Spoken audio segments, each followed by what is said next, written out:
ऑगस्टमध्ये कांदा दर कसे राहणार, वाढणार की स्थिर राहणार? तर जाणून घेणार आहे मित्रांनो सगळे बाजारभाव विश्लेषण. खरंच कांदा 40 ते 50 रुपये होणार का ऑगस्टमध्ये? याचं संपूर्ण विश्लेषण आपण याच्यामध्ये सांगितलं आहे व्हिडिओमध्ये, तर व्हिडिओ शेवटपर्यंत बघा. नमस्कार, मी करण स्वागत करतो आपल्या फार्मासेटच्या पेजवरती. तर मित्रांनो, गेल्या बऱ्याच दिवसापासून कांद्याचे दर आणि शेतकऱ्यांमधील झालेला संभ्रम की ऑगस्टमध्ये खरंच कांदा बाजारावर वाढणार का, आणि काही काही अंदाजकांनी सांगितलंय ऑगस्टमध्ये तेजी येणार की मंदी येणार. तर मित्रांनो, जाणून घेणारे व्हिडिओ शेवटपर्यंत बघा, स्किप न करता. तर आज संपूर्ण विश्लेषण आहे. गेल्या आठवड्यात मित्रांनो असणारे कांदा दर आणि पुढे ऑगस्टमध्ये कांदा दर वाढणार की स्थिर राहणार, हा प्रश्न सगळ्या शेतकऱ्यांना संभवतो. त्यातच मित्रांनो, जे नाफेडची जी खरेदी चालू आहे, नाफेडची खरेदी आतापर्यंत किती झाली, काय झाली, ते आपल्याला जवळपास बऱ्यापैकी होत आलेली खरेदी पण चालू आहे. त्याच्यामुळे दर पण आपल्याला थोडे व्यवस्थित बघायला मिळाले होते.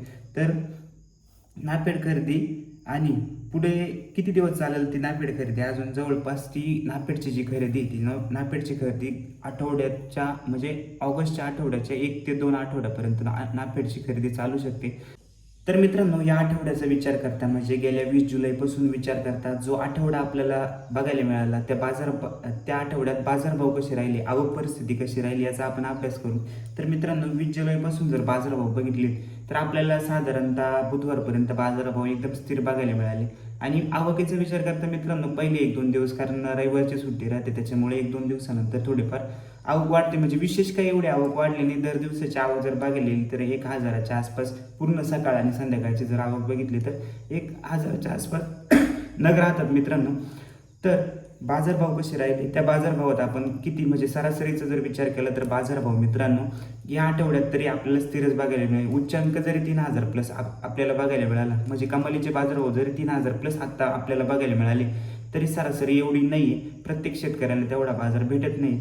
सरासरी जर विचार केला मित्रांनो तर 22-23 रुपयेपर्यंत ते 24 रुपयेपर्यंत आपल्याला सरासरी म्हणजे ॲव्हरेज मालाची सरासरी सांगतोय, ते ॲव्हरेज मालाची सरासरी 22 ते 24 रुपयेपर्यंत सरासरी बघायला मिळाली. त्यातच चांगले जे कांदा आहे म्हणजे डबल पत्तेवाला तो कांदा, थोडा गावठी माल येतो आपल्या पिंपळावला, तर ते कांदे जवळपास 27-28 प्लस विकले. आणि आज सुट्टी असल्या कारणाने काल पण थोडे बाजारभाव कमी होते, त्यातच आवक कमी होती. म्हणजे गेल्या जो पाऊस चालू आहे त्या पावसामुळे आवक कमी झाली, बाजारभावात लगेच थोडाफार 5-50 रुपयाचा इकडं तिकडं बदल झालेला आपल्याला दिसून येतो. तर त्याच्यानंतर मित्रांनो, जर 20 ते 24 रुपयेपर्यंत आपल्याला सरासरी बघितली, त्यातच 20-21 रुपये ॲव्हरेज माल, डागी माल ते विकले.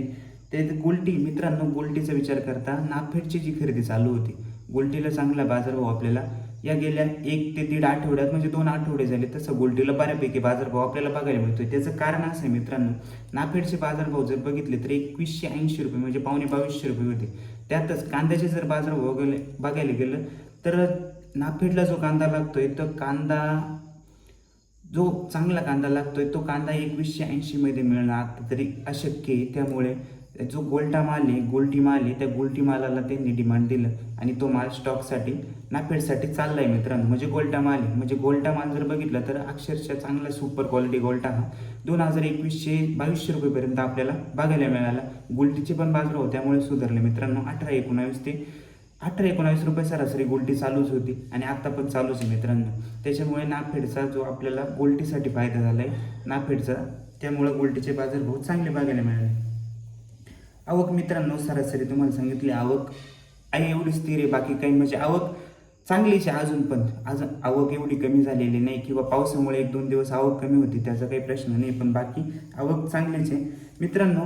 जो कांदा बाजारभाव आहे खरंच ऑगस्टमध्ये 40 ते 50 रुपये होणार का, की कांदा बाजारभाव पडणार, हा प्रत्येक शेतकऱ्याला किंवा ज्यांचा स्टॉकचा माल आहे ते प्रत्येकाला वाटतं की कांदा बाजारभाव आता वाढणार किंवा पडणार, हा संभ्रम मित्रांनो सगळ्यांमध्ये निर्माण झाला आहे.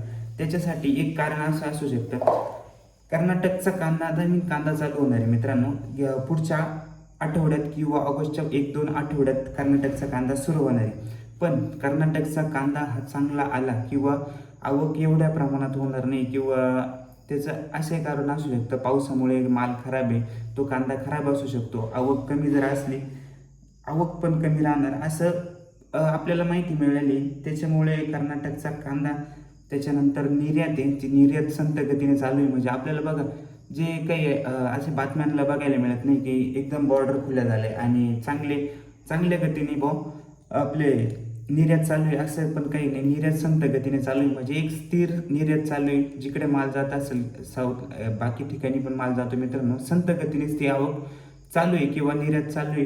त्याच्यानंतर मित्रांनो, जो कर्नाटकचा कांदा आहे, कर्नाटकचा कांदा हा ऑगस्ट महिन्याच्या 1 ते 2 आठवड्यात येण्याची शक्यता आहे. त्यामुळे हा कांदा दुसऱ्या आठवड्यात, म्हणजे कांदा जर आला तर आपले 40-50 रुपये भाव होणार होते, किंवा ज्यांचं म्हणणं होतं की 40 ते 50 रुपये, 40-50 रुपये कांदा होईल, 30-40 रुपये, आता 30 रुपयेपर्यंत आहे, पण 40-50 होईल असं नाही मित्रांनो. तर कर्नाटकचा कांदा आल्यानंतर आपल्या कांद्यावर 100% थोडाफार दबाव निर्माण होऊ शकतो 1 ते 2 आठवड्याच्या पुढे. तो कांदा जर कमी प्रमाणाने खराब राहिला तर आपला कांदा जो स्थिर आहे, बाजारभाव हे स्थिर आपल्याला बघायला मिळणार आहे. म्हणजे कांद्याचे बाजारभाव जे आपल्याला आता 20 ते 25 रुपयेपर्यंत बघायला मिळत आहे, ते कांदा बाजारभाव त्याच्यामुळे थोडेफार परिणामकारक, म्हणजे लई पण खाली येणार नाही मित्रांनो. 20च्या खाली किंवा 18, 19, 20 असं आपल्याला वाटतं की कांदा बाजारभाव, मग बाकीचा कांदा आला म्हणजे ते पण होईल की कांदा बाजारभाव कमी होणार. आणि मित्रांनो, कारण असं पण नाही आहे की बाकी ऑगस्टमध्ये लगेच कांदा वाढेल, म्हणजे कांद्याचे दर वाढतील, असं मेन कारण नाही की आपण म्हणतो ना की मागच्या वर्षी बांगलादेश बॉर्डर होती त्यानंतर. असं काही विशेष कारण नाही की कांदा दर वाढण्यासाठी ऑगस्टमध्ये तरी आपल्याला विशेष कारण असं बघायला मिळत नाही. तर मित्रांनो, मग खरंच कांदा 40 ते 50 रुपये होणार का, असे जर आपण विचार केला तर काही नाही. म्हणजे अक्षरशः शेतकऱ्यांकडं कांदा आहे, तो कांदा जर चांगल्या प्रमाणात टिकणारा असेल तर मित्रांनो, तो कांदा राहू द्या, तुमच्या हिशोबाने विक्री करा. म्हणजे तुम्हाला वाटलं तर आता भांडवलाचे पण दिवस आहे मित्रांनो. टोमॅटो, कांदा, ही टोमॅटो, परत बाकीची पिके, आपलं सोयाबीन पेरणी चालू आहे, त्याच्यासाठी भांडवलाची गरज आहे. पण मग मित्रांनो, त्याचं अजून एक कारण असं आहे, पाऊस आहे. हा पाऊस जर संतत, आता जवळपास आपल्याकडे नाशिक जिल्हा आहे हा, तर नाशिक जिल्ह्यामध्ये 4 ते 5 दिवसापासून सलग पाऊस चालू आहे. याचं एकदा कांद्याने मॉइश्चर धरायला सुरुवात केलं की ती कांदा थोडा सादळायला सुरुवात होतं, त्याच्यानंतर कांदा खराब व्हायला सुरुवात होतं मित्रांनो. हे एक कारण असू शकतं की पुढं बाजारभाव वाढण्याचं. त्याच्यामुळे लईच बाजारभाव पडतील किंवा बाजारभाव अति कमी होतील असा काही प्रश्न नाही मित्रांनो. ऑगस्टमध्ये तर आपल्याला संभाव्य वाटत नाही.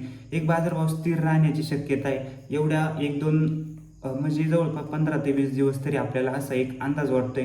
हे बघा, मी तुम्हाला 2 कारणं सांगितली, कर्नाटकचा कांदा, त्याच्यानंतर जी आपली निर्यात चालू आहे ती निर्यात संथ गतीने चालू आहे, आणि त्याला एक कारणीभूत म्हणजे चाललेला सततचा पाऊस. या पावसामुळे मित्रांनो माल खराब व्हायला सुरुवात होतील.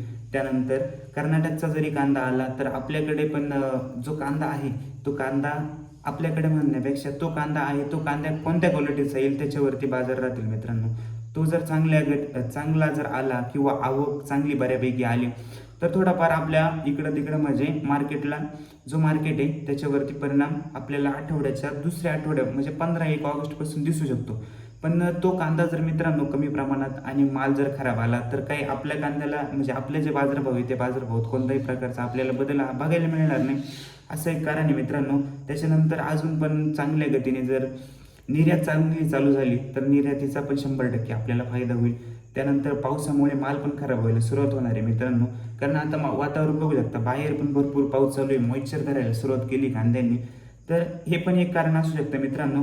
म्हणजे असं होणार नाही की ऑगस्टमध्ये तरी आपल्याला 40 ते 50 रुपये कांदा होताना दिसणार नाही. झालं तर चांगलीच गोष्ट आहे मित्रांनो, पण तसे संभाव्य घटक काही आपल्याला दिसत नाही. कारण बऱ्यापैकी आवक पण अजून आपली नाशिक जिल्ह्यात जर बघायला गेलं तर आपले नाशिक जिल्ह्याचाच विचार करता 1.5 लाख मेट्रिक टन कांदा दररोजचा येतोय. अजून आवक काही कमी झालेली नाही मित्रांनो. जेव्हा पण थोडीफार आवक कमी होईल, माल थोडे खराब व्हायला सुरुवातच झाली. आता आपण मार्केटमध्ये पण बघतो चांगल्या क्वालिटीला कांद्याला थोडा बऱ्यापैकी बाजार आहे, पण थोडे हलके माल पण येतात मार्केटमध्ये. त्याचं कारणच असं आहे मित्रांनो, कांदा जर टिकला, ज्याचा टिकणारा कांदा असेल ते ठेवू शकतं मित्रांनो, पण ज्याचा कांदा थोडाफार खराब व्हायला लागलाय, न टिकणारा माल आहे, तो विकायला सुरुवात करा हळूहळू का होईना, पण मार्केटला एकदम अशी गर्दी करू नका. एवढी काही काळजी करायचं काम नाही मित्रांनो की बाजार एकदमच खाली येतील किंवा एकदमच 40-50 रुपये जातील, असा काही विषय नाही. आपल्या हिशोबाने, आपल्या भांडवलाच्या हिशोबाने मित्रांनो कांदा विक्री करायला सुरुवात करा, असा मी एक सल्ला देतो. बाकी तुमची मर्जी, कांदा तुमचा आहे आणि तुम्हाला भांडवलाची गरज असेल तर तुम्ही विकू शकता किंवा चांगला ठेवायचा असेल तर ठेवू शकता, असं काही नाही. 40-50 पण झालं तर आपल्याच शेतकऱ्यांचा, आपल्याच सगळ्यांचा फायदा होईल. आणि हे बाजार राहिले तर स्थिर बाजारात आत्ता पण 2000 प्लस चालूच आहे मित्रांनो, तर ते बाजारात पण विकायला काही प्रॉब्लेम नाही मित्रांनो. धन्यवाद.